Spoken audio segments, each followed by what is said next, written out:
Texting. Texting. Texting. Texting. Texting. Texting. Texting. Texting.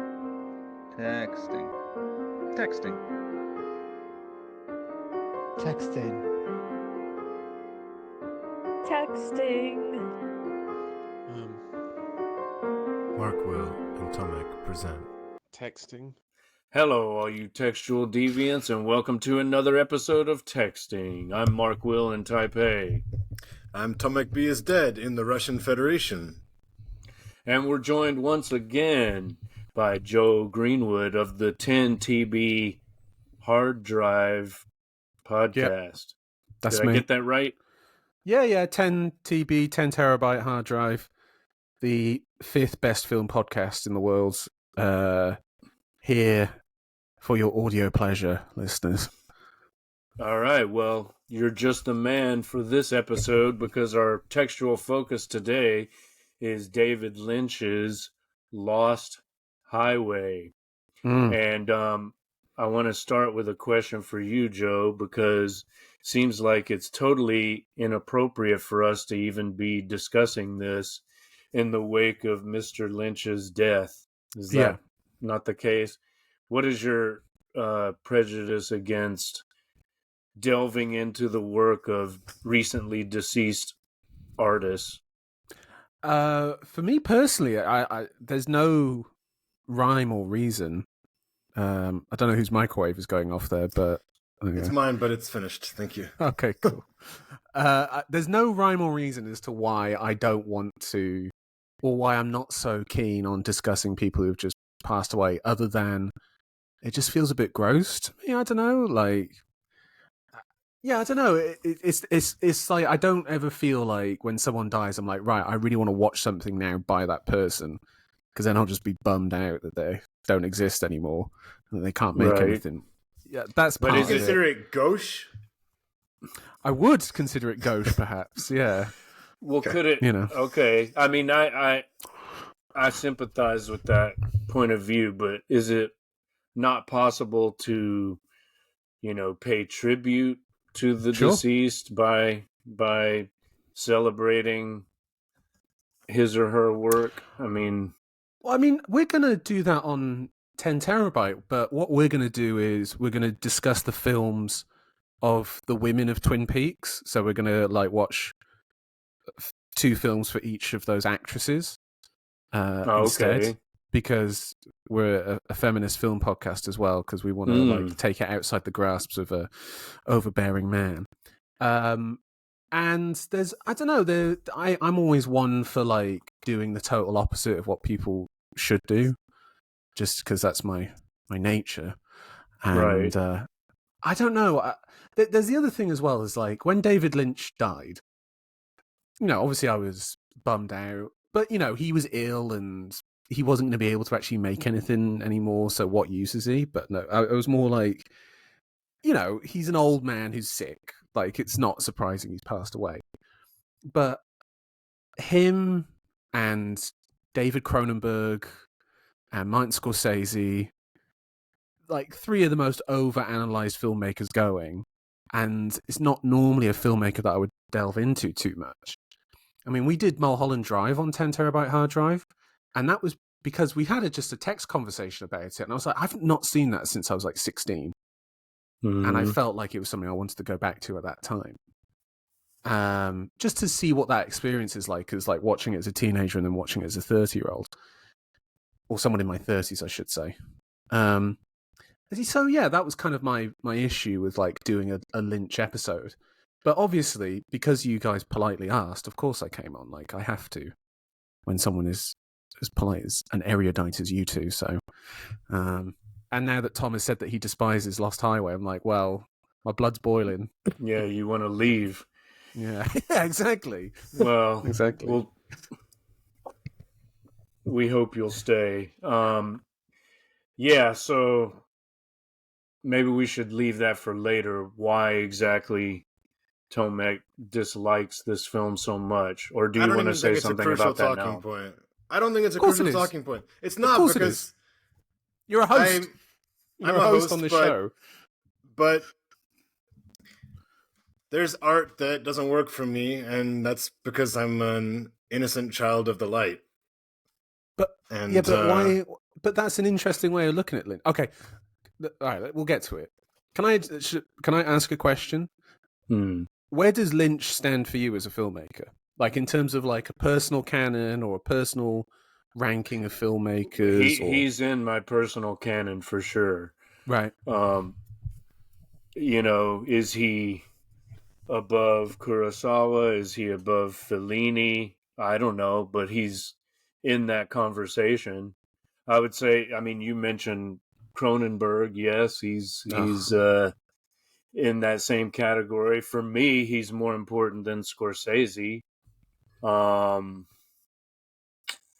So yeah, I would say like he's definitely in my personal canon among filmmakers, and he's been very influential. I hadn't, before his death, I hadn't thought much about him in recent years or, rewatched any of his films. So Yeah.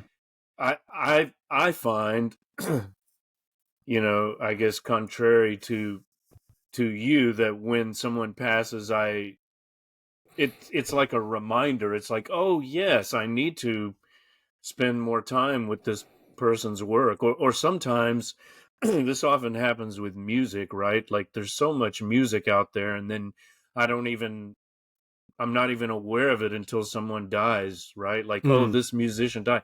Oh, who's that? I've heard that name. And then I'll start listening to, greatest Like, hits or whatever. So it is for me, it's been a way to like discover new things. That's not the case with Lynch, but it could be like if there's some filmmaker that I'm vaguely aware of that passes away, maybe that provides me with an opportunity to like, try to develop an appreciation for his or her work. What about you, Tom? I think I just like had a sense of resignation at some point that he wasn't the filmmaker for me, and that's okay. Like, Interesting. What else have you watched? Yeah. Mulholland Drive. That's it.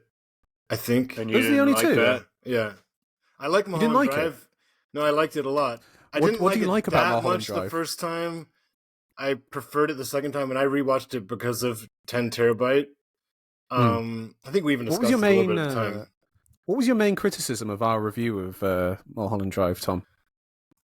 Oh, I did have something, right? It was like, what, you didn't talk about the sexuality or something enough? Yeah. We didn't talk about the sexuality enough of that film. I mean, I disagree, but that's. It was interesting that was. But like I think your I main... meant it in terms of whether it was overly gratuitous, right? I didn't mean in terms of you got to talk about how hot the tits are. Maybe I did. Maybe I did actually. It could have gone either way. Well, I didn't want to. Yeah, okay. I didn't want to gaslight you or like not gaslight you, but call you out on your own show. But there's a bit like that. There's some hot tits in Lost Highway too. So all right, look, guys, let's not go down this road. Okay, let's not go down this juncture. Can I just tell you what Lynch's standing is for me? Yeah, right. And your Lynchian origin story. I mean, what was the first film you saw? When? Yeah, tell us the whole history. Blue Velvet. I must have been 14. Mm-hmm. And that was the first one I saw. And yeah, I thought it was great. And then subsequently, years later, I saw it again, and it didn't do as much for me. But I think that's fine. Lynch is a weird one for me because he's undoubtedly made, for me, 4 great things, like great films. And he's absolutely not in like my filmmaker canon because I just don't think about him that much. Because I don't know, maybe it's just like a petty act of childish rebellion, but it's just like everyone loves David Lynch, so I'm like, he's overrated. It's like, oh, he's not that good. And then I watch them and I'm like, no, this is actually like amazing. You know. I also do think he's made some of the worst films, not some of the worst films, but films I greatly dislike. And I'm talking mostly, which now seems to be a bit of this was a consensus opinion back in the day, but has now become a contrary opinion. But I utterly despised Twin Peaks Fire Walk with Me. Oh, I don't know really? Yeah. I know. It's because I really love Twin Peaks Season 1, and I like most of Twin Peaks Season 2. But Twin Peaks for me doesn't have like this huge standing for me. Like it wasn't like a seminal text or anything like that for me as growing up. You know, I haven't seen Twin Peaks Season 3. You know, it's not something which draws me in. And it's one of the few things I kind of, it just didn't click for me. Firewalk. Then what are the four? What are the four great things? Lost Highway. Yes. June. No, not June, but Mulholland Drive. Yes. Mulholland Drive. The Elephant Man. Okay.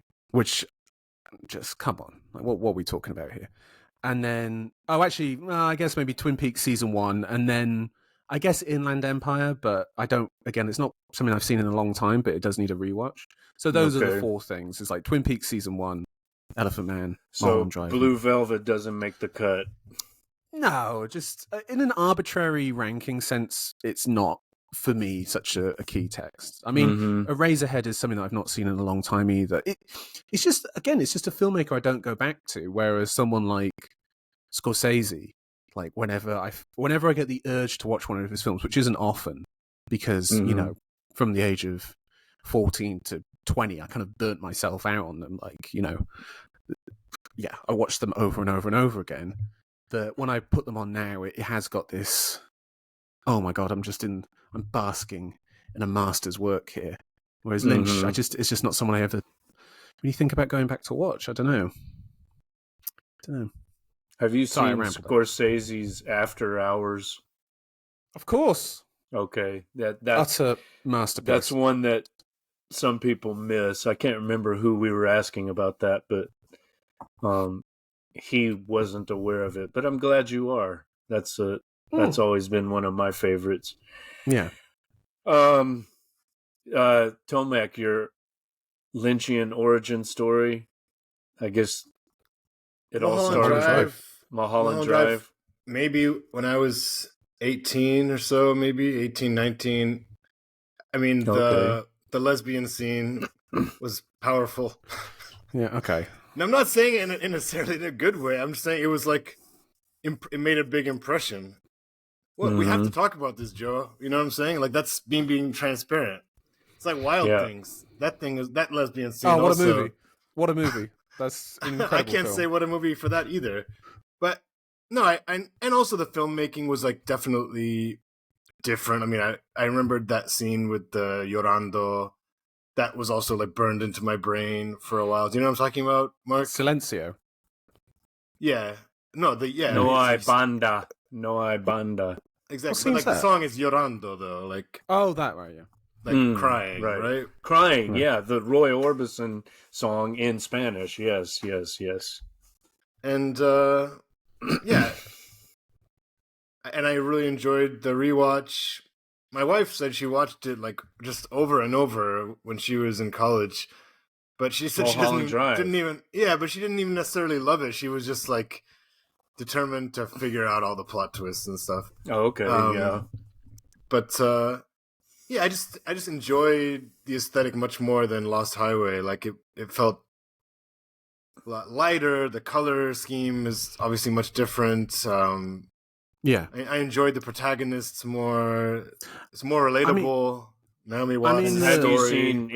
Have you seen Inland Empire? Nothing else. So this is my. Oh, okay, just those two. So you know, it's an L.A. trilogy, right? Lost Highway. I read that today. Mulholland Drive, Inland Empire.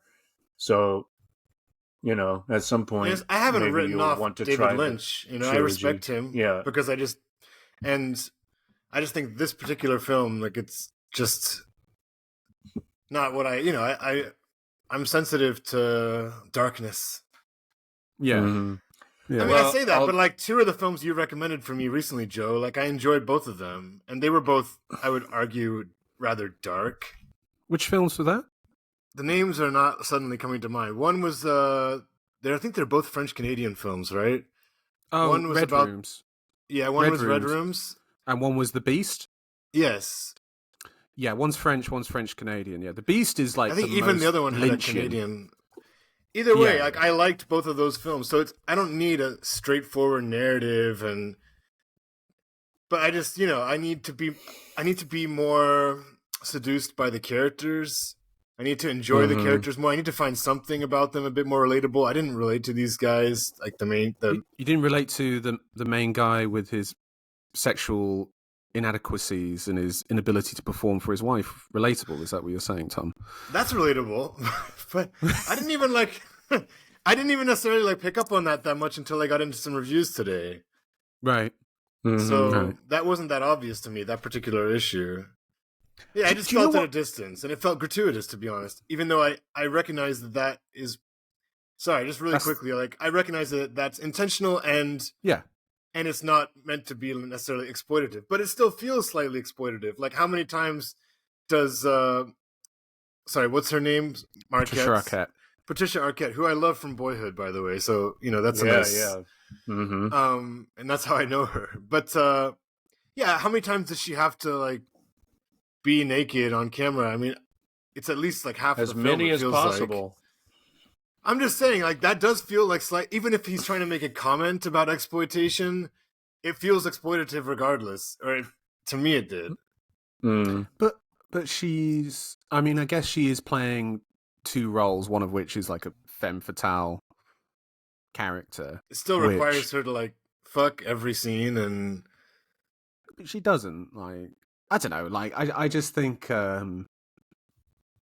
don't know, when you've got a film which is about essentially a man's angst about his inability to perform and having to go into a fantasy to try and perform and then being yanked out of it, I think the sex element is going to be pretty heavy duty. I mean, I think this is kind of why people were so repelled by this film in release. I mean, have you seen the Roger Ebert review of this? I watched of this that. film? That was hilarious. It's hilarious. Where they're like, "What the hell is this?" and then just sort of moved on. It was brilliant. And then did you see that David Lynch apparently twisted that, and when they said 2 thumbs down, he said 2 more reasons Said to go 2 watch more this. reasons to see it. Yeah. Yeah. Yeah. Oh, yeah. I mean, there's a great review on Letterboxd by a critic called Will Sloan, where he says, "It's the job of all serious artists to lay their most evil and disgusting thoughts on a slab for the world to see, and yet so few do. Lynch does with Lost Highway." And it's I kind of feel like, Tom, your reaction to the movie is absolutely as justified as someone who's just that movie rocked my world. Because that's kind of the whole point of it, is he's laying himself out there in such a way that it's I mean, I also think as well that because obviously he'd had Blue Velvet and Wild at Heart, where he'd kind of started and Twin Peaks as well, where he'd started to indulge in that sort of Americana 1950s nostalgia sort of thing that he has. Mm-hmm. And then in this movie, the reason why I like this one the most is because it doesn't have that. It's got Rammstein on the score. It's got Rammstein, smashing. to be fair. Rammstein, sorry, yeah. I didn't do very well in my Rammstein. German GC. Rammstein, yeah, I know. Sorry, I didn't do well in my German GCSE, just to surprise you there. But I think the fact that he doesn't have that in there is why I like this movie so much. Even the soundtrack that's- kind of annoyed me, to be honest. It felt kind of cliche. Well, there's a Like, great... it kind of felt Barry like- Adamson does great music on this score, and he's an absolute Absolutely. armor-plated legend, that man.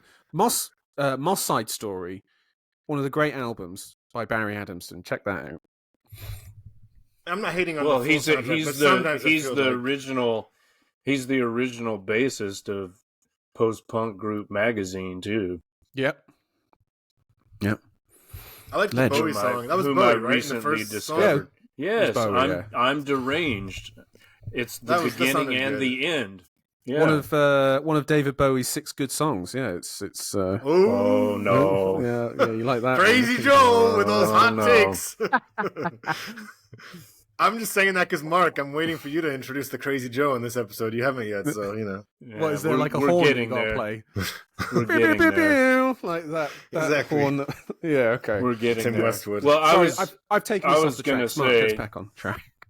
Well, I meant to say this earlier, but no one asked my opinion, so I didn't have a chance. What's your But- origin waiting. story, Mark? Yeah, I won't get into that right now, but I would Oh. just say that I picked this because I don't consider it his masterpiece. I would say that's Mulholland Drive, but it may Agreed. be like Hear, my hear. sentimental favorite, and it may have something to do with the time I watched it. I mean, I saw it in the theater, if I damn. remember correctly. Do you remember the reaction to it? Yeah, I was Disgust. very excited. No, I was very excited. I was Bible very burning. excited to see it because I was already a Lynchian. I had been introduced to Blue Velvet, and I had seen Wild at Heart. Yeah. I'd seen Twin Peaks. I'd seen Fire Walk with Me. So I was ready for it. Like when I think Joe meant we more heard, like the overall audience reaction. No, No? both. Oh, I'm okay, just fair like enough, the fair build up. oh, Like, do you remember like if there was like walkouts or if No, people I were, didn't. like, I don't hyped on remember it? seeing that. Where did I see it? I may have been visiting my friend in San Francisco, so it was like a California audience. Maybe they would have been more receptive to it than, other people in other places. Yeah. But I just, I quite enjoyed it. I was impressed with it. I thought maybe I was like overly impressed by it, but yeah, it just has sentimental value for me because even though we'll talk about the parent complexity of the plot, with the structure, the narrative structure has been likened to a Mobius strip, so we can discuss how Jonathan that might be Rosenbaum. the case. But I think it's also in some ways pretty straightforward and simplistic, even though it's there are ambiguities and it's open to many different possible interpretations. The storyline itself is pretty straightforward. Yeah. I don't think it's as complex as Mulholland Drive, or I've only seen Inland Empire once, but that was, somewhat convoluted. Was that the reaction like when you were watching Lynch back in the day? Because I guess maybe the difference now is obviously if you watch these movies, you can just go on YouTube and go Lost Highway Explained. But obviously, if you're seeing this in '97 at the cinema, I guess you're coming out of it going like, "What the fuck was that?" Like, you get this overwhelming sensation of it. But I was prepared for that because I had seen his other work, and as I say, in my canon are also Bergman and Kurosawa, and so this I like texts that expand upon the genres in which they are created, right? So he did something.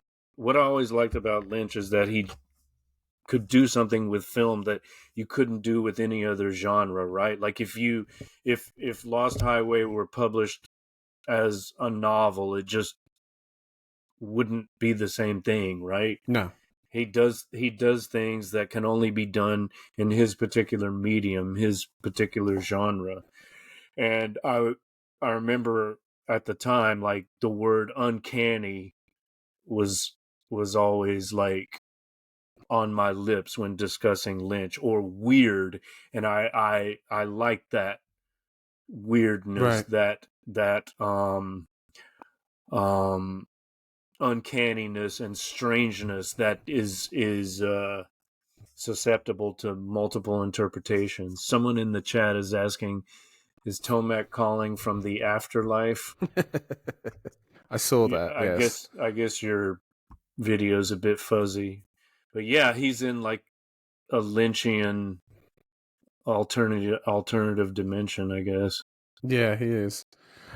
I wonder if also, because for me, like when I saw the Lynch films for the first time in like my late teens, early 20s, and all that, is that they are kind of like classic fodder to go to someone like, you gotta watch this movie. It's so fucked up. Like this movie, it's so messed up, dude.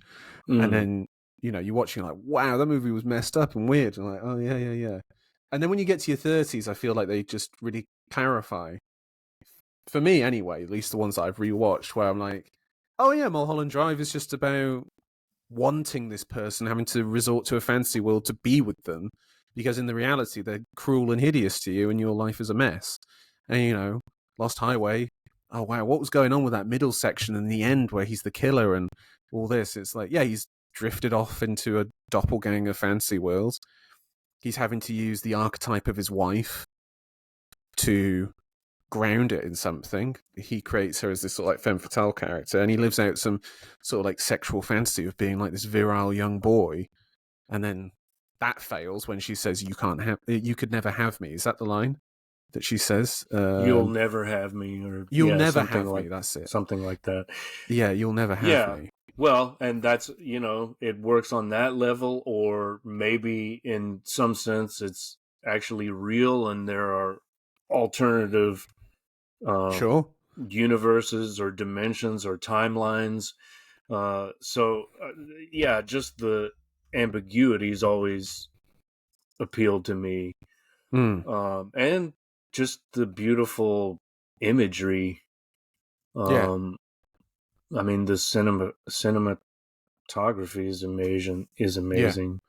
The use of like the sort of anamorphic lenses as well, how like the light just kind of like drifts across, and just like the total darkness that you get, particularly in the house, which was his house. It's his house, wasn't it? Where it's like just how dark he can make hallways, and just having people just drift into it. And then when they're looking into the darkness. Yeah.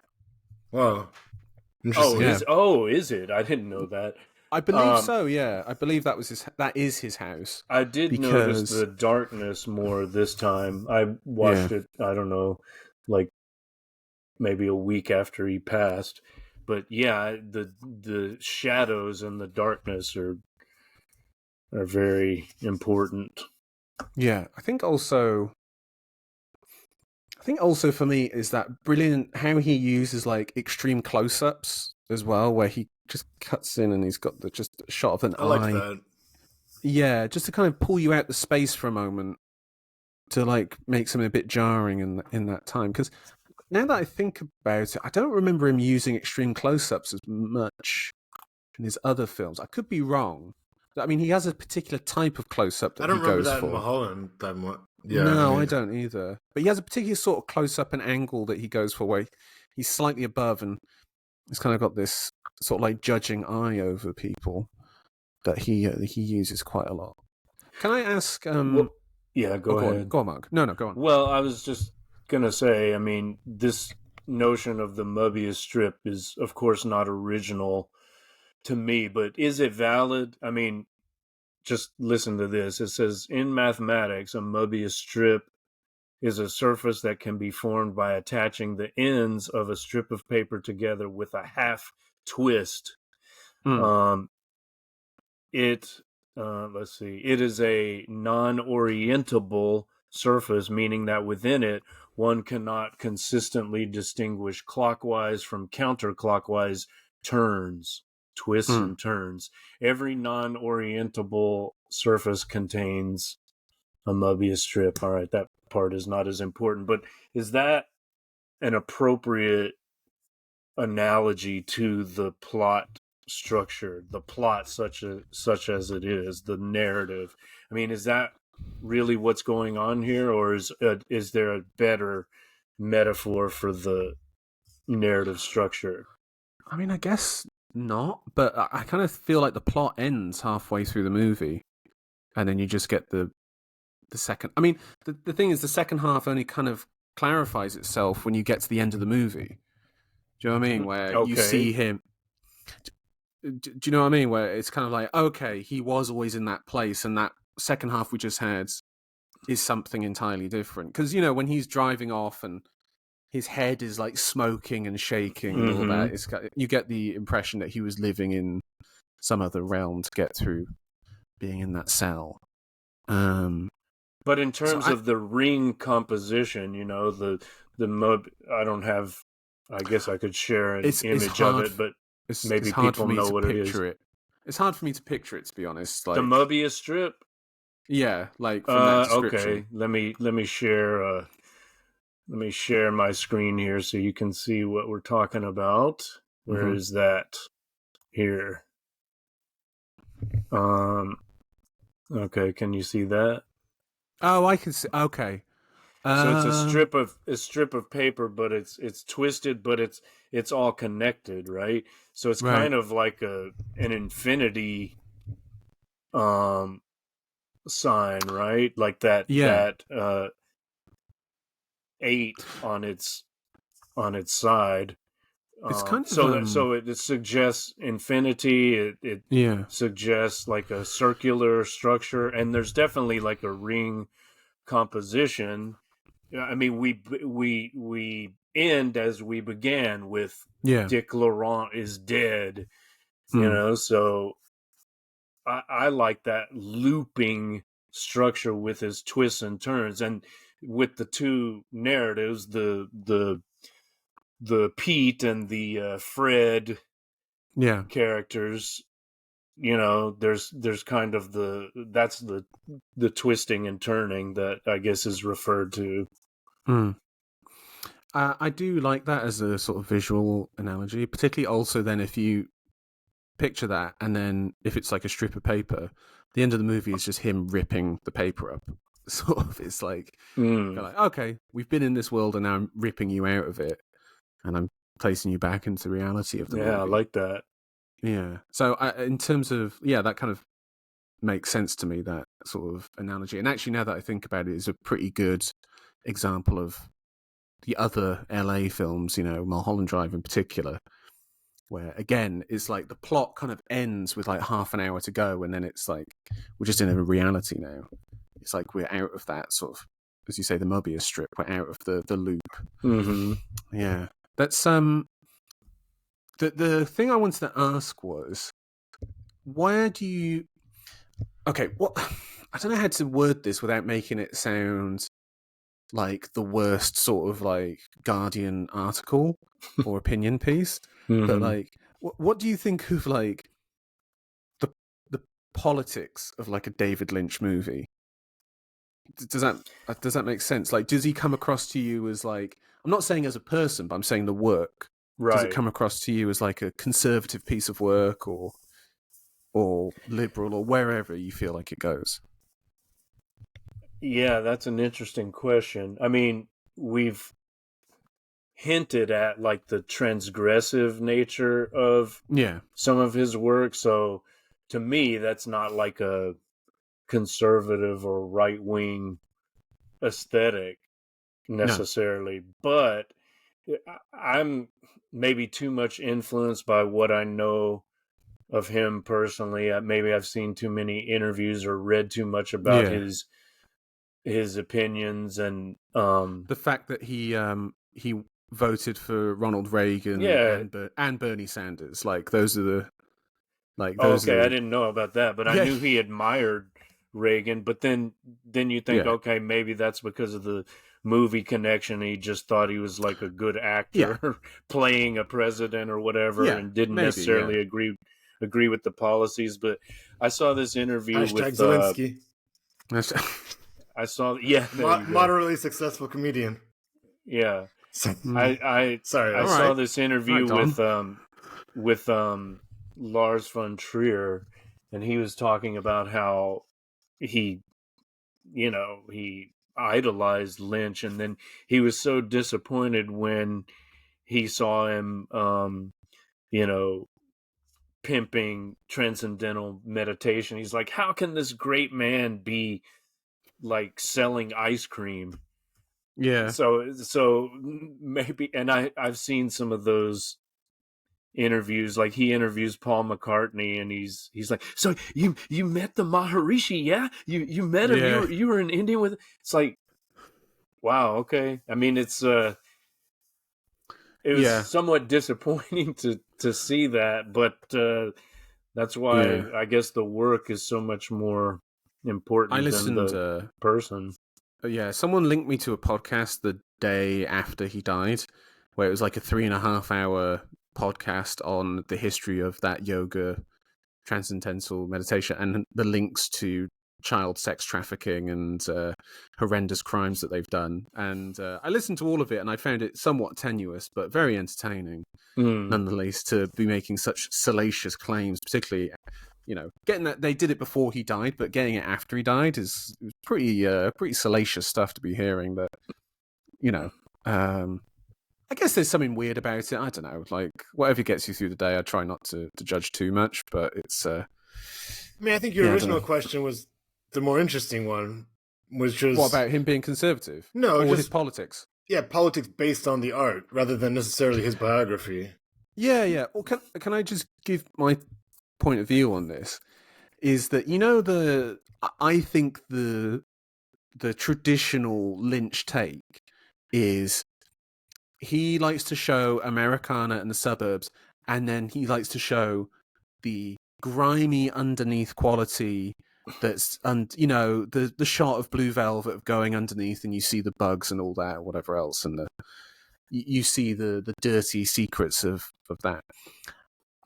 My take is somewhat a bit different. I actually feel like he's actually not criticizing that stuff at all, because I think most of the things in his work that brings down that whole suburbia Americana 1950s perfect image are outsider forces, things that want to come in and destroy it rather than the actual structure itself, like in Twin Peaks or Blue Velvet, or in even in this one, I guess, like the whole, like, maybe even the Institute of Marriage being like the thing that he's sort of like upholding. But I always feel like it's an outsider force that's bringing it down rather than what's actually in there already.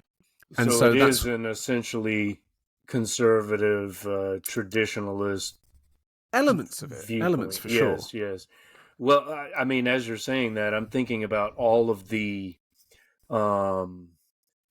cops and intelligence agents that are they're basically, they're like heroes of the story, like Cooper in the whole Twin Peaks Fire Walk with Me saga, right? Like, I mean, this is a G-man, this is a Fed, this is a, this is, in my world, these people are like the villains. They're the most evil people on earth, and he kind of celebrates them and accepts them.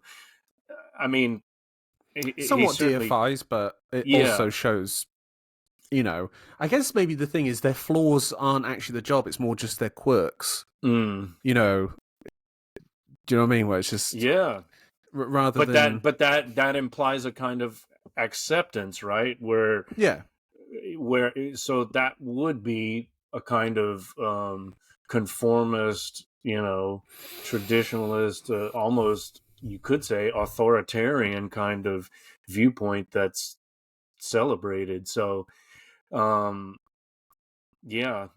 is another thing that perhaps makes me uncomfortable and intrigues me about his work, right? Like definitely. I appreciate artistic productions which make me uncomfortable. I don't want to be. I don't want everything to just reinforce my own prejudices, right? Like I enjoy being challenged and made to feel uncomfortable. I like provocative, transgressive work. So I think that's why he's always appealed to me. Yeah, same. It's kind of like, there's the filmmaker, they're not on the same level in terms of talent, but do you know the filmmaker S. Craig Zahler? He made like Dragged Across Concrete, if you ever saw that film from a couple of years ago. Fantastic movie, right? But he is like, he he's one of these like, oh, I'm just asking questions, conservative types, whatever. And he has his characters in very matter-of-fact ways say things which are like very, if you heard them from a friend, you'd be like, what the fuck is this? Like, this is really quite offensive. But he kind of like says it, not even like supporting what they're saying. He's just like throwing it out there to the audience, going like, how does that make you feel? Like, kind of like poking you a bit. Right. And he's like, and at times I'm like, oh man, this is gross. But in that moment of feeling gross, I'm like, oh, but I like it. I like someone jabbing me in the gut here. I like the fact that he's made the film before where it's got like a skinhead, pro-America criminal is the hero of the movie, and I'm like, fucking hell, this guy, I don't know, I wouldn't want to hang out with him. Like, yeah.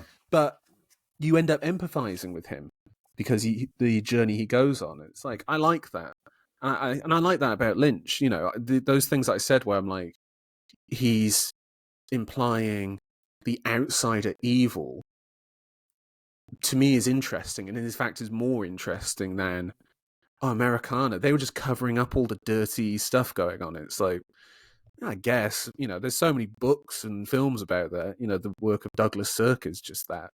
I like the fact that he's built on that and is bringing in something dreamlike and ethereal and unknowable. The dream, yes, that is like throughout his work. That is all important. The questioning of reality, the dichotomy, the ambiguous dichotomy of dream versus reality, like that's always questioned in a way that I appreciate.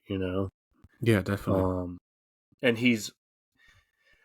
And we could go on and on about how, like, he's open to things on the set that aren't in the script, and he incorporates them into the film. The best example maybe being Bob from Fire Walk with Me, right? Like one of the members of the crew appears in a mirror while they're shooting, and then he likes the image and incorporates that person as a character in the film. Can Have I we lost you? Are you frozen there? Oh, I'm back. Am I not back? Tomek, you've been quiet. You want to say something? I'm enjoying listening. I don't feel Cool. repressed. Cool, good. You don't feel repressed. Okay. Unlike the women in this film. How about the dream element? Exactly. Oppressed, I would say. How about the dream element? Does that not attract you? I like Waking Life for my dream film. Okay. Yeah, there was something else I was gonna say about that, but let's carry on. Can I just say that why I like this film the most, though? Because I do think Mulholland Drive is kind of the masterpiece, but this is actually my favorite Lynch. Yeah, is there's a great, again, there's a really good critic called John Semley. He wrote something about this where it was like, hold on, let me try and find it. Okay. Oh, the thing about this movie, and I realized watching it at the time yesterday, that like it feels like his most contemporary film. Like he's not harkening back to anything in the past. Like he's taking the old noir tropes and he's kind of like, thrusting it into the middle of the 90s, like particularly with like technology and whatnot. We're losing you a bit, bro. For fuck's sake. What is going on? Your audio's a bit spotty. Hold on. Let me just close everything down. I've literally got 4 tabs open and my computer this internet can't handle it. Right, can you hear me all right? Yeah, it's okay now. Okay, cool. So there's John Semley has this thing about, in his review, because when I watched it yesterday, I realized like the reason why I like this film so much is how contemporary it feels. Like he's taking the old noir tropes and he's kind of like ramming it into the present of the 90s, and it kind of makes the film feel contemporary now. And he's like, John Semley wrote, it's not wrapped up in the more ionized malt shop nostalgia of Blue Velvet, Twin Peaks, or even Mulholland Drive, and as such, it is not about parseness in the same way lots of Lynch's best films are. Though the fact that he shoots a bowling alley slow dance to Smashing Pumpkins' Eye like it's a sock hop says quite a lot about his inability to totally rid himself of his own preoccupations. That's the thing I like about this movie the most, is that he does kind of drop the 1950s, quirk and tone of it for something which is a lot more present. I wonder how much of that is due to his co-writer, because True. he collaborates with Barry Gifford, who is the author of the novel Wild at Heart, which was the basis for a previous Lynchian film. I don't know much about Gifford, but I do know he was very much influenced by the Beats. So maybe he's responsible for the more 1960s kind of vibe, or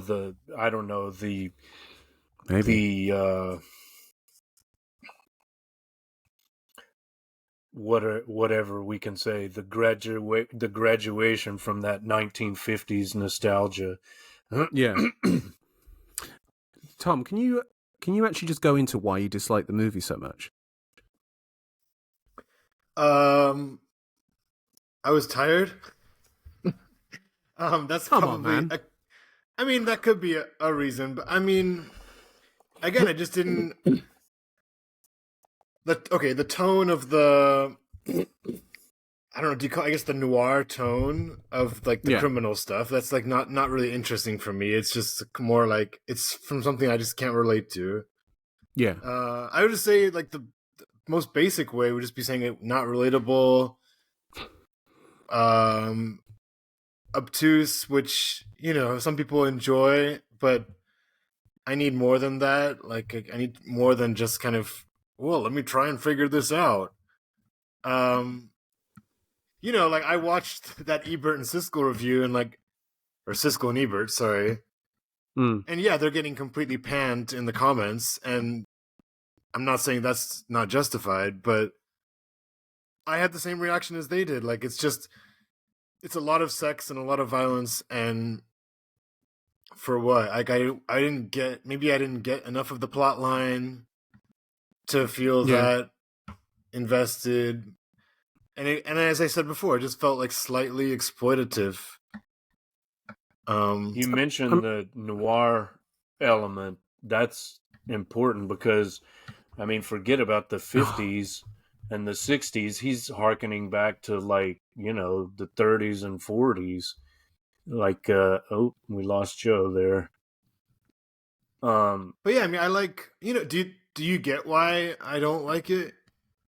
Sure. Yeah. I mean, I get why people say they don't understand it, or their reaction is, what the hell is this? That's fine. I mean, I have the same reaction to a certain extent, but I like that. I like things that make me say, what the hell is this? Yeah, but I do too sometimes. Like I don't. Yeah. But I need it. I like it with if it has a tone that's warmer. Do you know what I'm saying? Mm-hmm. Like if I don't need answers, if I'm like, if I'm enjoying, like if there's beautiful shots of nature or something, or again, if the color palette is brighter, but if it's like, if it's challenging plus dark, it's not as fun for me. Yeah, it's like I'm not getting either. I'm not getting the satisfaction of the moment. Like I'm thinking about this film I watched when I was in Moscow. And I know that you know it, Joe, but I can't remember. It was by that Thai filmmaker. Pichapong Weerasethakul. Yeah, one of his more recent films. Memoria? Yeah, Memoria, that's right. And we discussed it at the time. I'm just saying, I don't know why that movie's coming to mind, but just in the sense of, again, I wasn't getting a very clear narrative there, but I could just sit and be with that film and enjoy it. His work and Lynch is very closely linked just because of the use of dreams in his work. Like people will literally fall asleep in his films, and then anyway, my point is like I could be happy in that film again because it just didn't have like that constant ramping of like of Rammstein. violence. Yeah, he didn't have the Rammstein porno. He didn't have that in there, which is the flaw of a picture pong for me. Is there's not enough of Rammstein pornos. You know, I mean, I think I understand like your whole thing of like the sex and it being gratuitous, and that is kind of somewhat the point of it. I just think I just think the image of Patricia Arquette being forced to strip at gunpoint and the wide angle shot of that, where you've got the men around and there's the gun to her head. I just, to me, there's very few things as cinematically stimulating and upsetting and as brutal as that. Like, to me, provocative, yeah, like this guy is literally tipping the bin of his brain onto a screen. You know, I mean, you know, maybe it's about his flaws as a husband. You know, maybe it I isn't. like Tarantino better. Also, is that like a terrible thing to say? Tarantino that's fucking sucks. That's your right. Bro. I knew that you're not. I knew that you might react. I'm just saying. That's much more stylish, right? He's made 3 good films. There's the classic essay by David Foster Wallace comparing Lynch and Tarantino. Really? Yeah.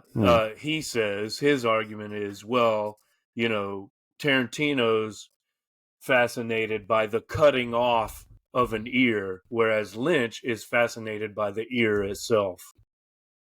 Because of the Blue Velvet.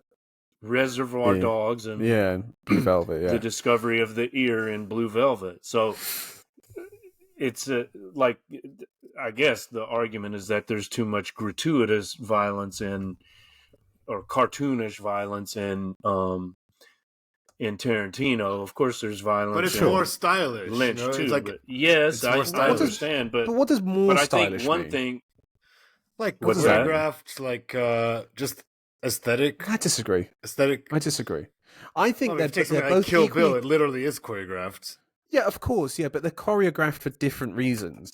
Kill Bill is basically a fucking musical number, and David Lynch is choreographed in a way of like, what is the optimum way for me to shoot this to upset people and to provoke and to basically take a stick and just jab them in the stomach with it? Like, so maybe I'd like you to speak a little bit about these aims that you're, you know, what. Because I think that's the world he wants to go into. He wants to make something murky and difficult to digest. He doesn't want it to be, you know, nice, clean ending. You know, every Tarantino movie has somewhat of a clean ending. I think. Okay, but before you were talking about how this is kind of like an exercise in displaying his inner, you know, shame or whatever, right? Like you had some quote where you talked about.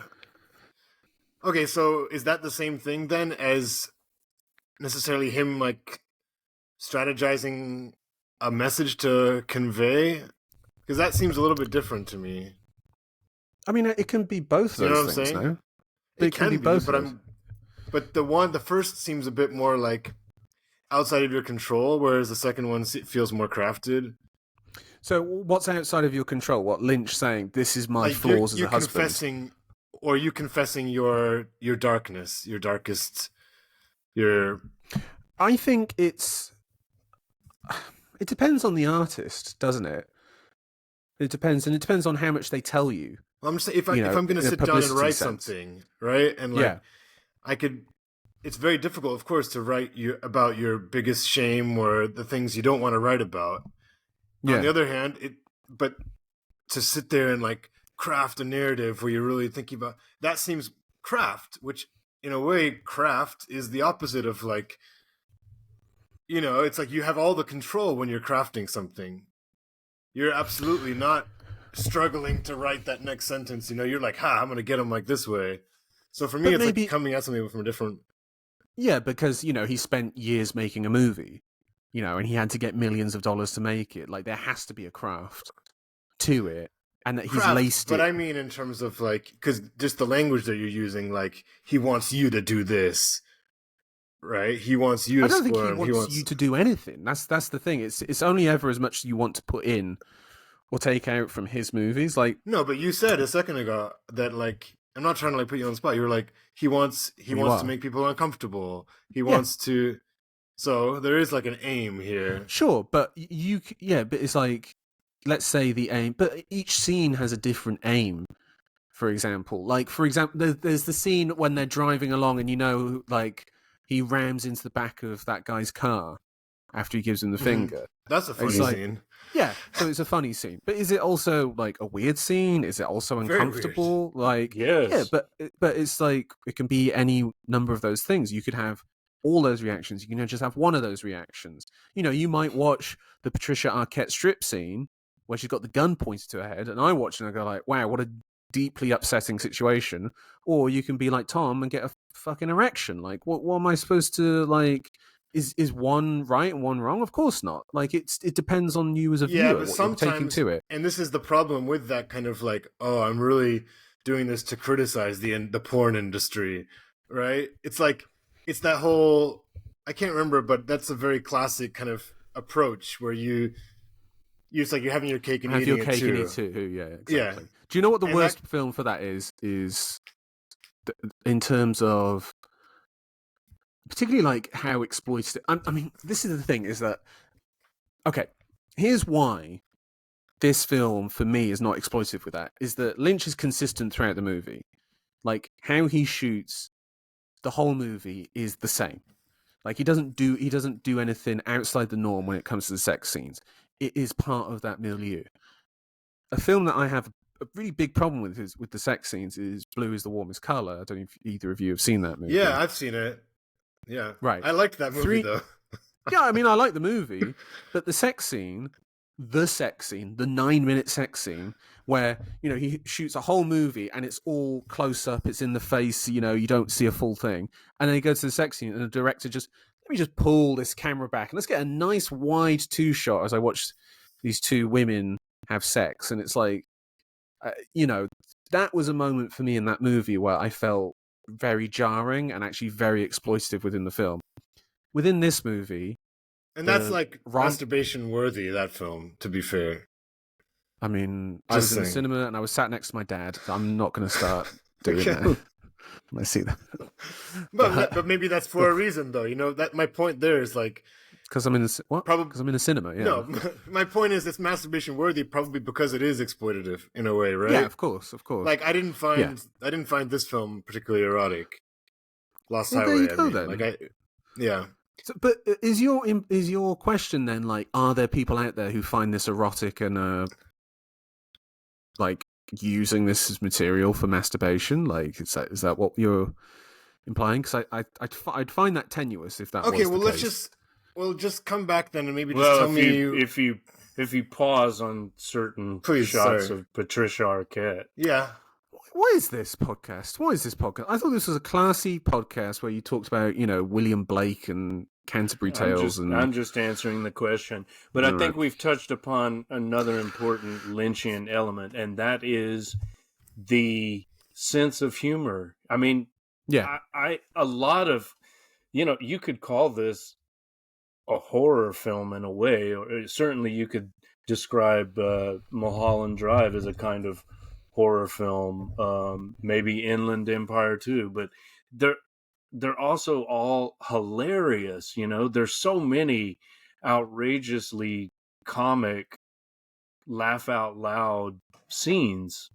I mean, I can think you just mentioned one, the car chase, and the scolding he gives this guy after he pistol whips him. I want you to get a manual, and I want you to study that motherfucker. Yeah. And the guy's crying, okay. I mean, I remember seeing that in the theater. It's like, some people are just shocked, like, what the fuck is that? But I was laughing my ass off. I mean, it's there's so many. Or here's another moment, right? Like the two cops are staking out the Balthazar Getty character, and one says to the other, "This guy gets more pussy than a toilet seat." I mean, it's just Liliana this random, laughed at that, to be fair, Lynchian dialogue.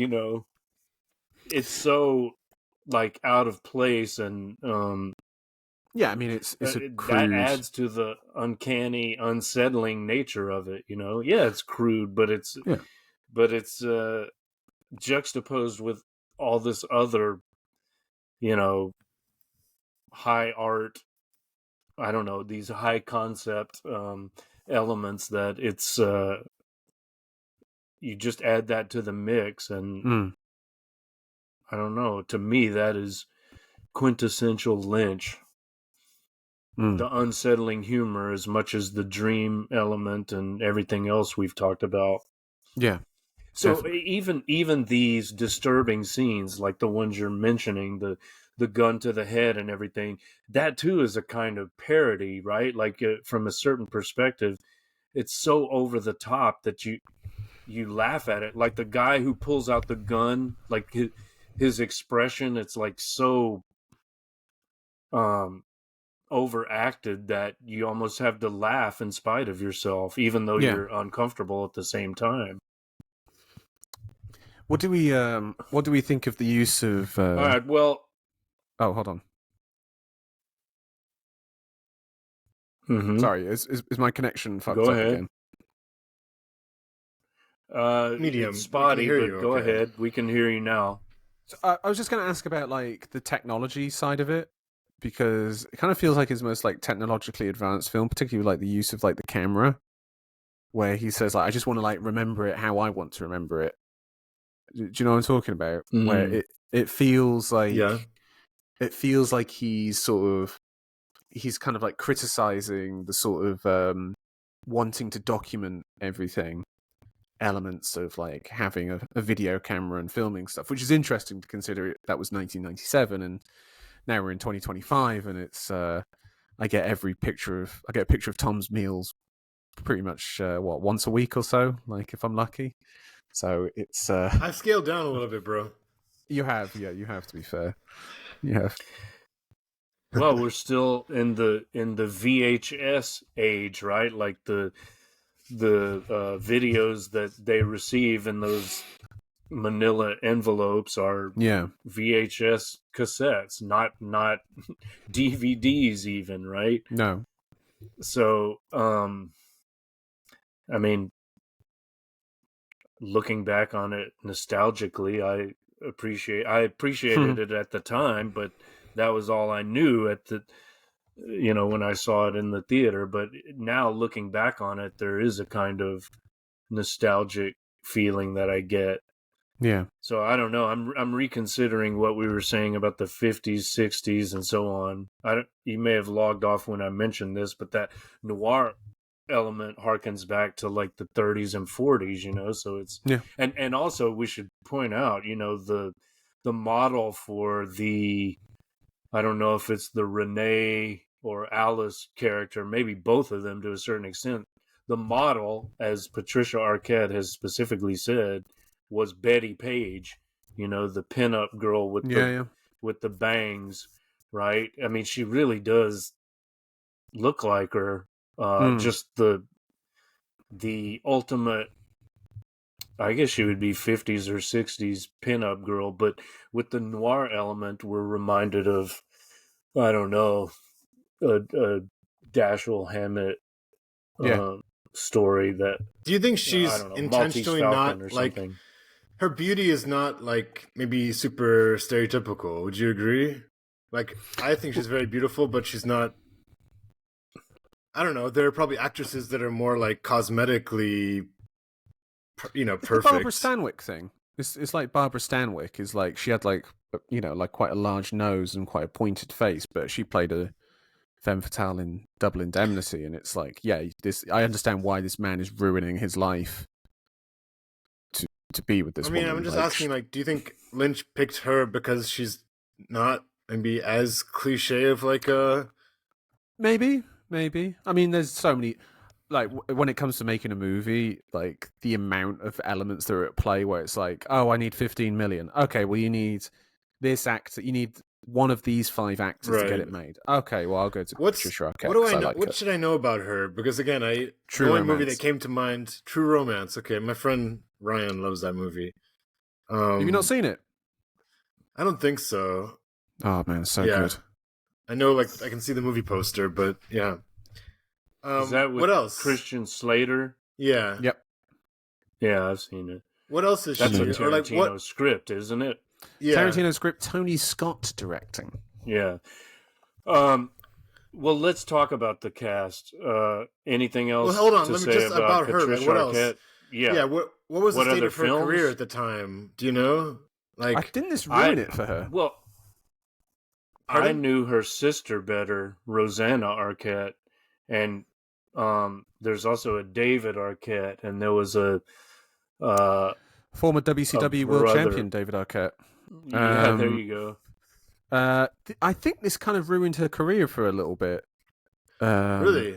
Yeah, kind of like what's her name from Twin Peaks? Played Laura Palmer. Laura Palmer. Yeah. See, Yeah. we don't even know her name. Oh God, Not Sherilyn Fenn. No, but the not other Sherilyn one. Fenn. Oh my God, this is disgraceful. Not knowing this. Can straight you away. expand on, like, why would that have ruined Cheryl her career Lee. for a while? Because it was Cheryl the Lee, 90s, there and you if go. you're a woman who gets naked in a film and no one likes the film, then you're, marked. Cheryl Lee is who I'm thinking of, by the way. From who, Yes. she did Twin Peaks Fire Walk with me, and then her career was like ruined because of it. Can you like fully expand on that? What do you mean? Like, what is that narrative that you're talking about? So if you got naked in a 90s film and the public didn't like it, Yeah, they blamed And- you. Like that's the a lot of public blame. blamed you or the studios blamed you. I don't understand. Yeah, like it was almost like you had a mark against you. Do you know what I mean? Like you did nudity in a grotesque film, and now But I thought you're... that's always like something you have to do as an actress to kind of like, you don't necessarily even want to, but you're like, I got to do this to get. It get worked a for Kate part Winslet or- in Titanic. Yeah, but that's Titanic, which made $1 billion, and Yeah. Lost so Highway. maybe that's the difference. Lost Highway gets 2 thumbs down from Roger Ebert. Right. Like, that's the difference. yeah. One's doing a classy, big budget production. One's making a scuzzy movie that's making men feel bad about their sexual, issues. Yeah, That's you're gonna. why Siskel and Ebert didn't like it. Yeah, which is hilarious coming from the classic horn dog himself, Roger Ebert. So that's. I don't know. And I Gene didn't know Siskel that as well. about him. Yeah, Siskel and Ebert. Dirty dogs, the pair of them. I can Anyway. believe it about Siskel. Yeah. But how about Bill Pullman as Fantastic. Fred Madison? I Fantastic. always thought I thought at the time when I saw it, I don't know that I should say always, but at the time when I saw it, I thought he's kind of too awkward for this role. But now, Right. I guess I think that's appropriate, right? Like his obvious insecurities are what make him perfect for it in a way.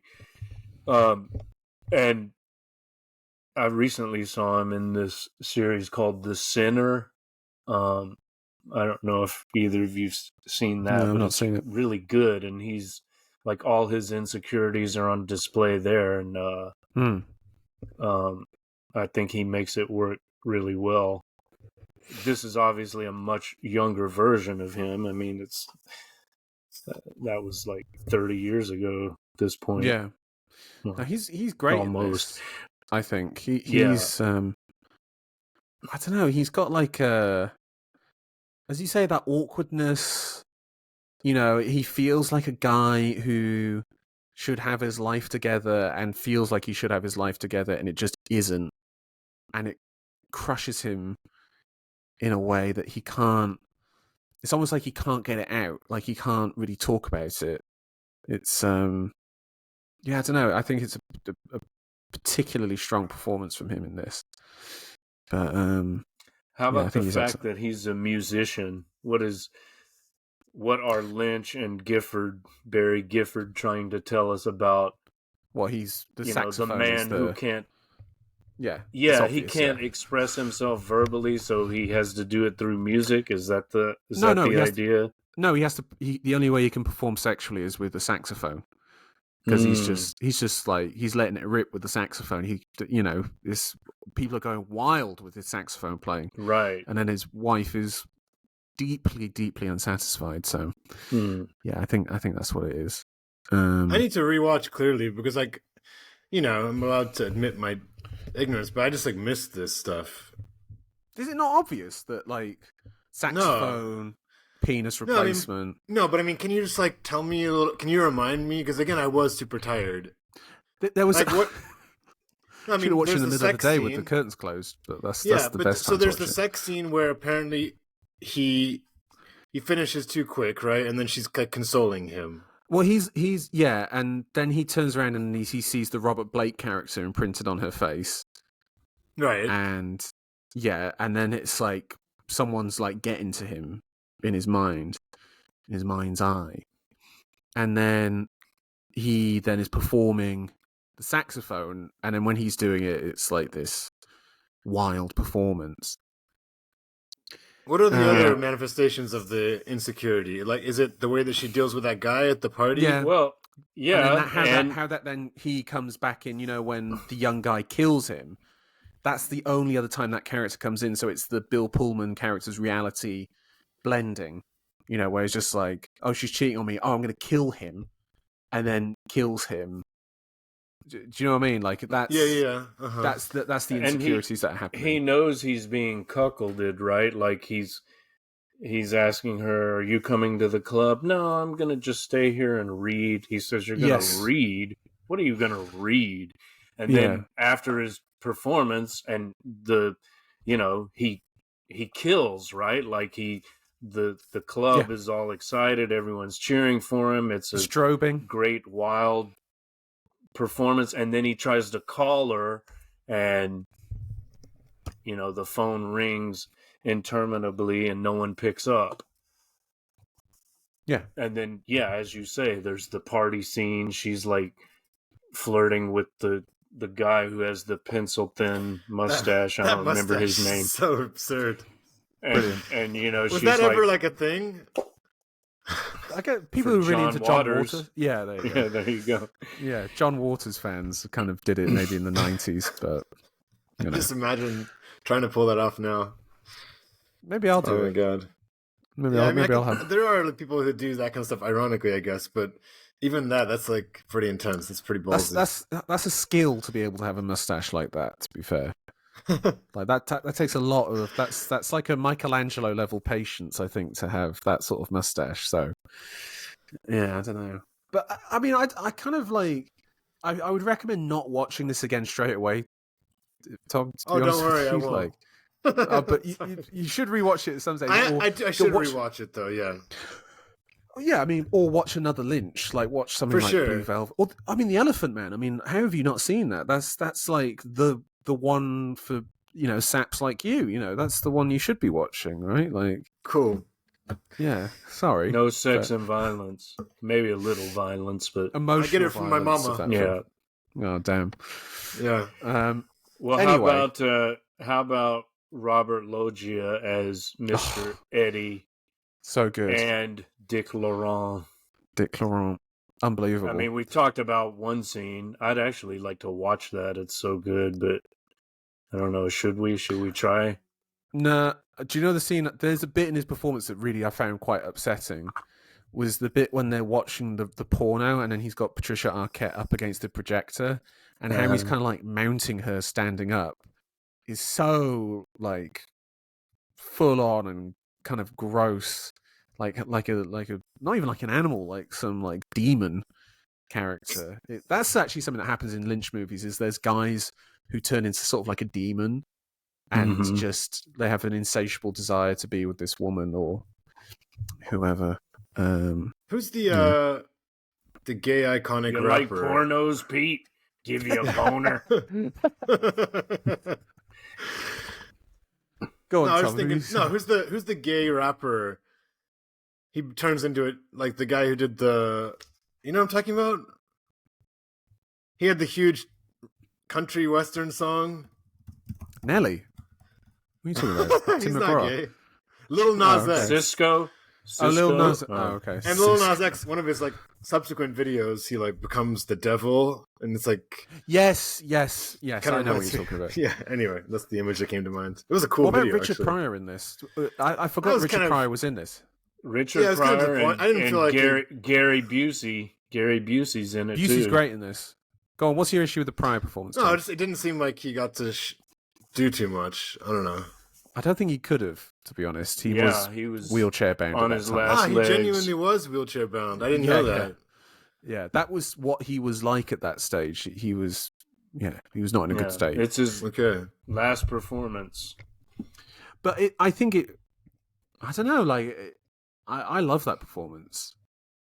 You know, we know it's Richard Pryor. We know he had a crazy life, but it really does come through in that character. It's like, wow, this guy probably had a crazy life, and now he's working at a car mechanics. And it's like, yeah, some of those people just have that life. It's quite something. But yeah, Pryor is, I think, wonderful in it. I know that some people thought at the time it was like a bit exploitative to have him in there, but I don't know. I just thought he was kind of like a perfect character. He clearly enjoyed it, you know. Yeah, Or he seemed to. yeah. I don't know. It's like yeah. Larry David keeping that one friend of his on until the end. Richard Lewis. Yeah, keeping Richard Lewis on when he was like, oh man, Dying. he was a corpse at the end. Yeah. Yeah. Bless him. Well, how about the Getty heir?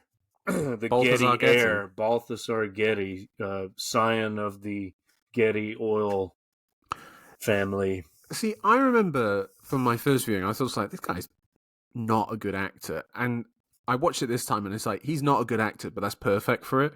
Mm. Like, it has to be Which character is this? Sorry. the boy who's the mechanic. Pete. Ah, okay, sorry.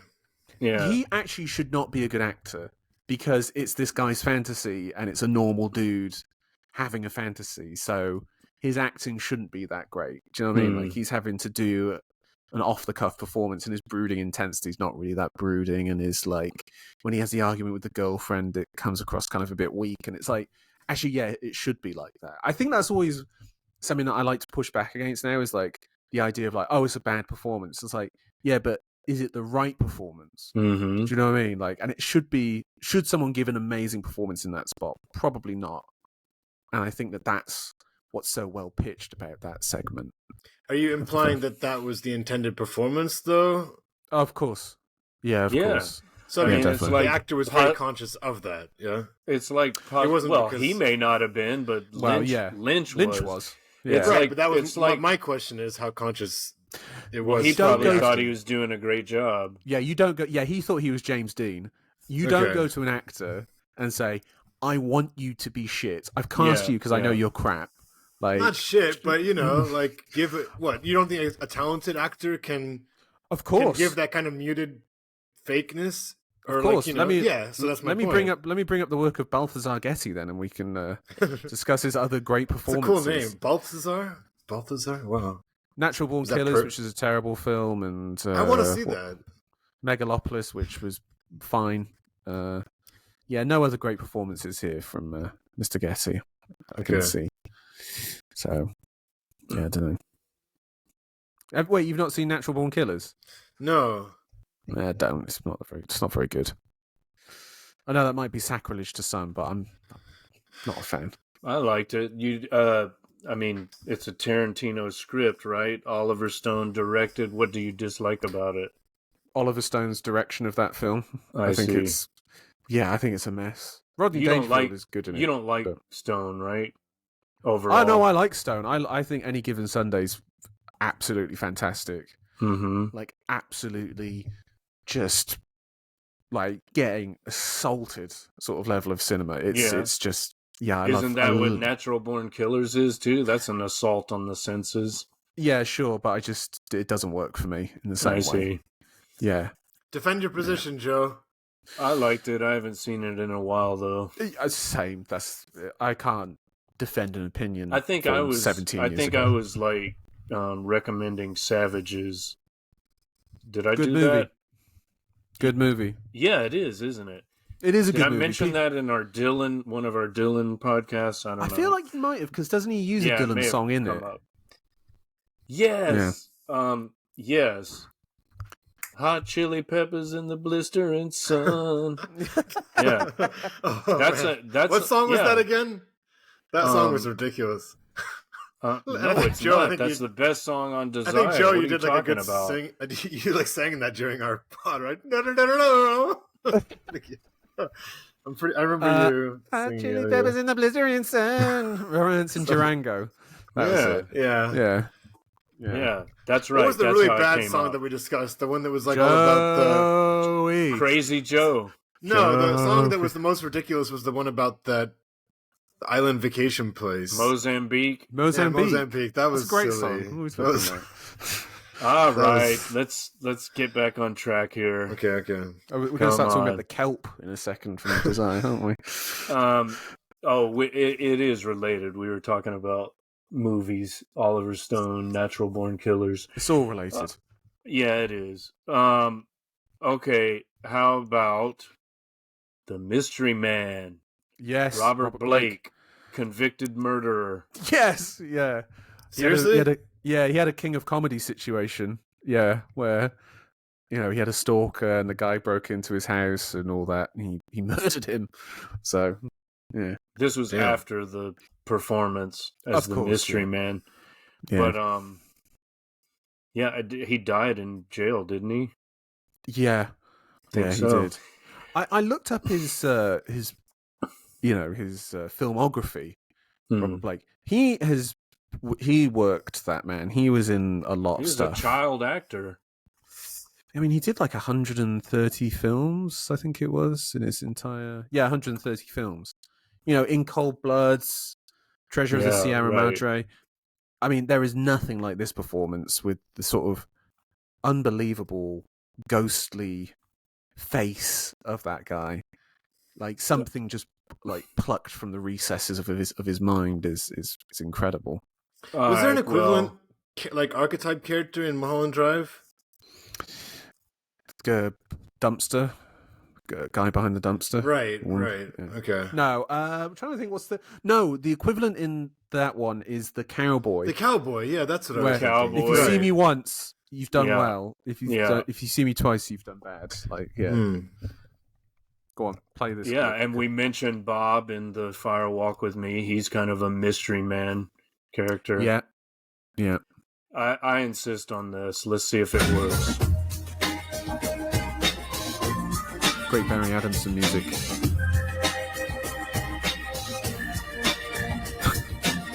Can you hear it okay? Yeah. It's pumping. There he is. And the music stops. Brilliant.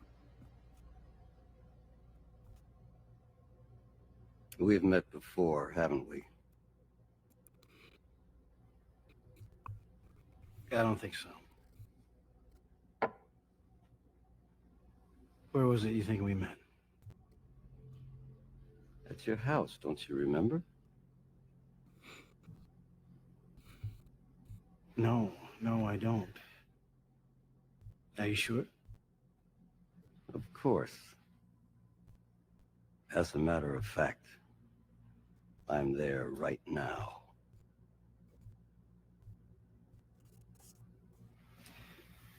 What do you mean you're where right now? At your house.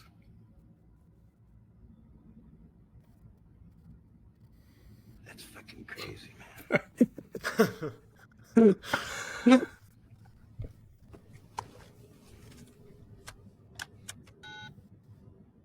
Call me.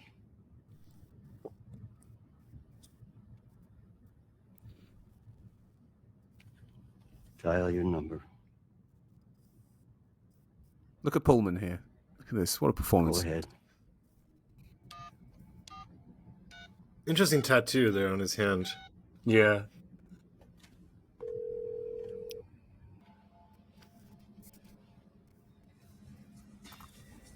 The one later where he's on the phone to the boy, that is even more menacing, I feel like, because you've seen the trick before and you're like, Yeah. what is this guy gonna do? Like, what can Well, he... Mr. Eddie's there too, right? Like, Yes. how you doing, Pete? That's Yeah, great. exactly. That's great. That's The great. contrast. Yeah. I mean, that is one of the most Lynchian scenes ever. If someone asks you for a 5-minute scene, yeah. what is Lynch? Send them that. That's a great point. That's a really great point. I think that is... Do you know what, actually? I wonder if that's why I like this one the most. Is because I actually feel like it's quite an interesting cross point in his filmography. Do you know what I mean? Where he's gone from like... He's starting to edge into a different sort of like scope, I feel. Particularly like when he gets to Mulholland. Like, I don't know. Like there's something about that leap that he takes. And then obviously Mulholland was a huge success. I find it weird though that he did Mulholland Drive and then he couldn't get money, so he had to shoot Inland Empire basically by himself. I wonder what happened in that time in between the two, because obviously Mulholland was a huge hit. And then when Inland Empire came out, I remember like the reaction to him. You know, people were like, "This is terrible. Like, what's he doing?" You know, it's I don't know. Well, like you the were fact saying you don't like rabbits, which is a big part of Inland Empire. No, I do like rabbits. I just wouldn't have anything to say about it beyond. Oh, I see. You know what I mean? So Okay. I think that would be more my point. I just think I'd rather talk about Lost Highway, and I'm thoroughly pleased we chose Lost Highway because what a movie. Yeah, well, so have we turned you, Tomek, or are you still a naysayer? No, I'm definitely not a naysayer.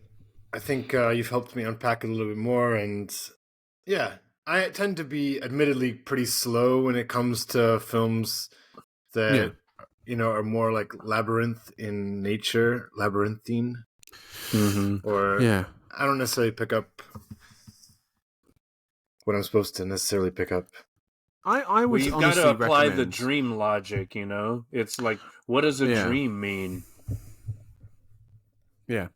I think would I have to also... care more as well, though, about these actors, about the characters. And maybe if I can sense that guy's insecurity more and really kind of plug into it, that might be like a key to appreciating it. That's a key part of all of his films, really, is like the main character has a sense of insecurity. I got the Naomi Watt character. I mean, I connected to her, her definitely. That frustration. But watch The Elephant Man, because I think that's his most blunt in terms of like the insecurity. Because of course that guy has got an insecurity. Michael Jackson was a big fan of The Elephant Man. Yeah, I'm a big Michael fan, so I mean, Michael related to that character is my point. Yeah, so you might relate to it more. Exactly. Yeah, yeah. It's the scarlet letter that I bear every day. We've all got one, Like What's your Michael Jackson fandom? Mine or Tom's? Tomek. No, I'm talking about. Is that what you're saying? No, I'm just saying like the Elephant Man's got his face and Michael's got his issues, and we all. And I'm saying Oh, you being a Michael Jackson fan is your equivalent? No, that's what just I'm the general. Oh, that's the general albatross that we you all have a carry. Scarlet M. Or who's MJ. who's the artist that you just defend no matter what? Yeah, Michael. Is it Michael for me? Yeah. What about you, Mark? Paul McCartney, maybe. Well, he's not a notoriously evil man. That's what I'm saying is like an evil person who. Allegedly, sorry, himself. I should say. Yeah, Mark Will. Yeah.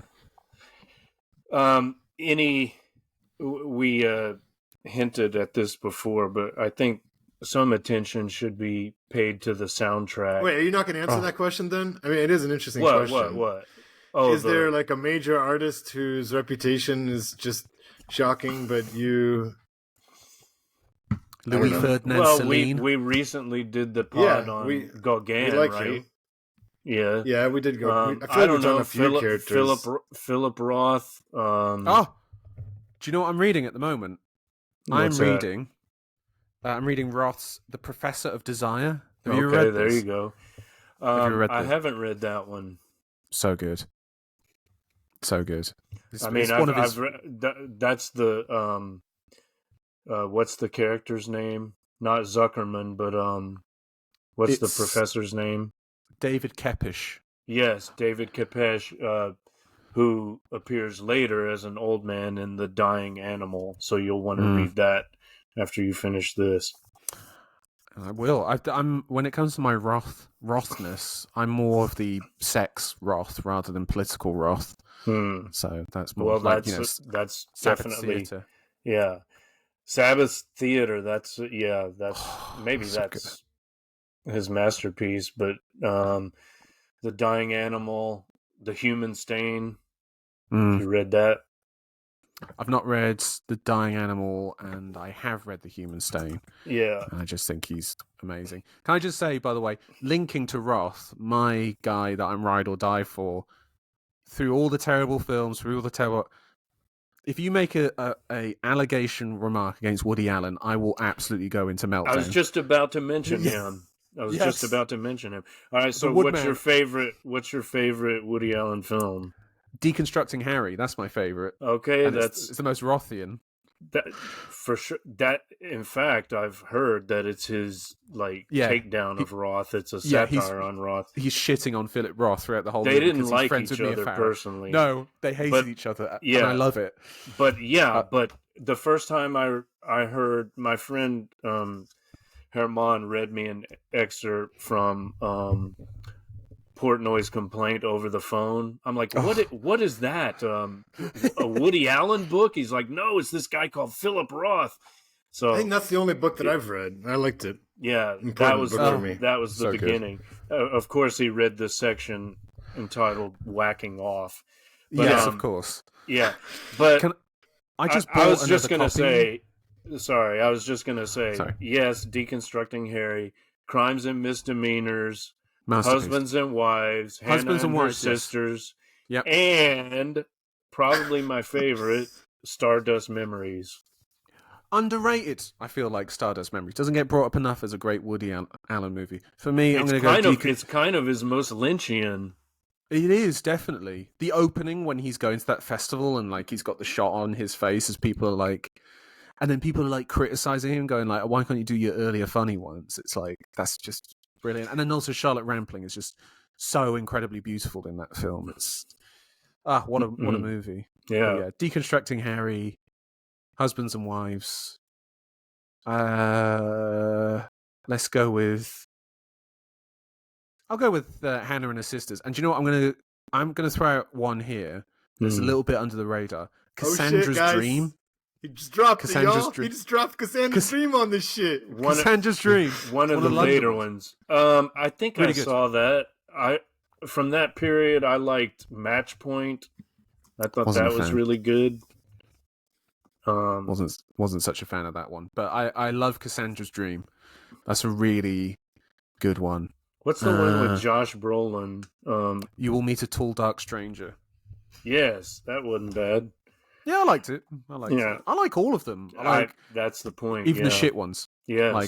But yeah, if anyone makes any allegations against that man, I go into a bit of a. I start machine gunning people with facts. I'm just like, no, that's not what happened. No, I've become one of those guys, and it's he had a skin disease. Pleasant. He had a skin disease. Yeah, that's true though. Me talking about Michael, right? Yeah, exactly. It's like I ruin the dinner party. I ruin the drinks. Morrissey's another one as well, where people will say something and be like, "Well, actually, he's a very profound songwriter," and I write from Morrissey. Yeah. Have you read the biography, the autobiography rather, the recent Woody one? Allen? Not Without Feathers, but I've got it on my shelf here. I haven't read it yet. Yeah. Well, the Woody Allen one. Yeah, the one that was pulped at his, biological son's insistence, allegedly. We all know that's Frank Sinatra's son, but what's the name of that biography? It's called. I can't remember the name of it. But I remember it's got the black cover with the white font. Yeah, I've got it here, but Yeah. This Lost Highway review has really gone off the tracks here, but we'll... Yeah, well.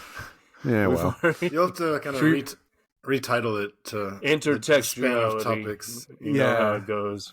Yeah. Should we wrap it up then, or what? Yeah, I think so. All right. So this has been season 4, episode 3 of Texting. Our text was David Lynch's Lost Highway.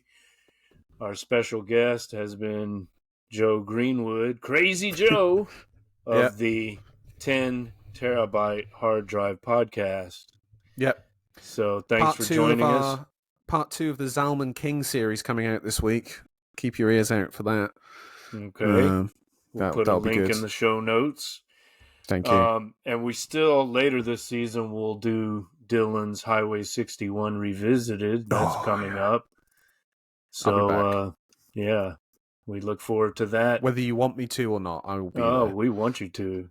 We Excellent. need you to. We need your input. Thanks, Mark, as I'm always. thinking for the next Yes, episode, what's the next text? something by Radiohead, because we haven't done anything by Radiohead. So I'm gonna let you pick. I'm gonna let you pick an album. In Rainbows has to be, no? Oh, I have to pick, huh? Okay. Yeah, well, I'm gonna let you pick because I kind of love so many of their albums, and I don't really mind. So it'll just give me a chance to kind of go a bit deeper. Are we going to talk about Tom York's Zionism? I was bracing myself Of course to you drop were. that line. Isn't on there. Greenwood more of the Zionist? Well, yeah, but Johnny Greenwood, by the way, not Joe Greenwood. I want that. yeah, exactly.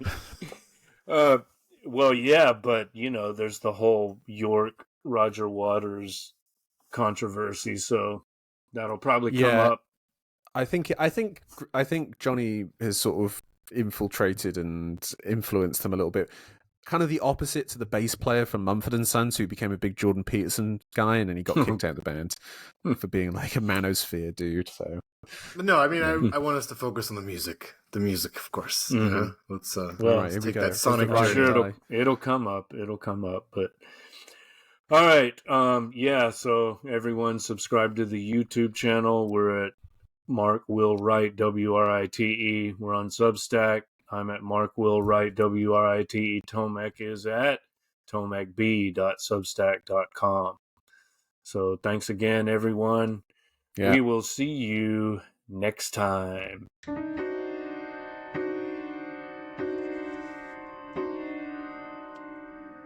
Texting.